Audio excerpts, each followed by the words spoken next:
On Tisha B'Av, one of the main things that we try to work on is to improve or to not have any sinas chinam. So how far do we have to go in order to avoid this terrible thing of sinas chinam? As everybody knows, the second Beis Hamikdash was destroyed because of sinas chinam.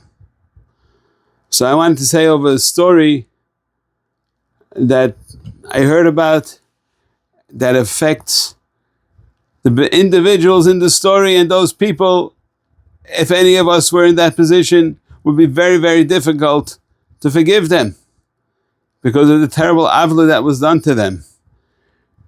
But still in all, a person has to realize that no matter what happens to him, in the course of his day and his life, it's all exerted from Shemayim, and the person that caused him his pain is really just a shliach. Now let me give you a story in relation to this. There was a girl who was about 27 years old, and she was considered in her circles on the older side, and she very badly wanted to get a shidduch. And over the years that she was looking for shidduchim, so many names of good boys came up, and for one reason or another, after they went out, once, twice, or three times, maybe even a little bit more, all of a sudden, with no reason that she could understand, the boy would all of a sudden say no. And as everybody knows, the situation with girls is they get read less shidduchim than boys do. Boys get read more. They say that the girls say no more. Not they don't say no more, they say no more often than the boys say no. But this girl, every time she went out with a guy and she was a little bit interested in him, all of a sudden she would find out that the boy said no, and for the life of her she could not figure out, because the boys were good and she was good and she had a great time on the dates and the families were compatible and everything that was supposed to happen was happening, with the exception of her never finding that shidduch.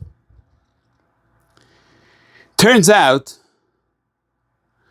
that when she was younger and she was in school and she was a pretty popular girl, so she was from the popular ones, and of course if you're from the popular ones, there are others that are not from the popular ones and they kind of suffer. And one of the girls, whose name was Esti, she was a fine girl, she was a pretty girl, she was a smart girl, but she wasn't a popular, loud girl. She was very quiet. She was within herself. And she was left out and she felt terrible and she had a horrible time in high school from it. And she didn't know how to handle it. And in her own mind, which was wrong, but she never forgave those girls who were the popular ones for leaving her out and making her feel so bad. Turned out that every time that this girl, the girl of the story, would go on a date and people would find out and ask information and so forth. So this girl Esti, who knew a lot of the Shatchanim, and they would ask her information about this girl, inevitably she always gave a bad report and she said, no, you cannot marry this girl, she has terrible depression and she has a lot of other things going on in her lifestyle and this is not a good shidduch and definitely should say no to it. Turns out that all the boys were saying no to this girl because of this one girl, Esti. Now this girl found out that it was Esti who was ruining all her shidduchim.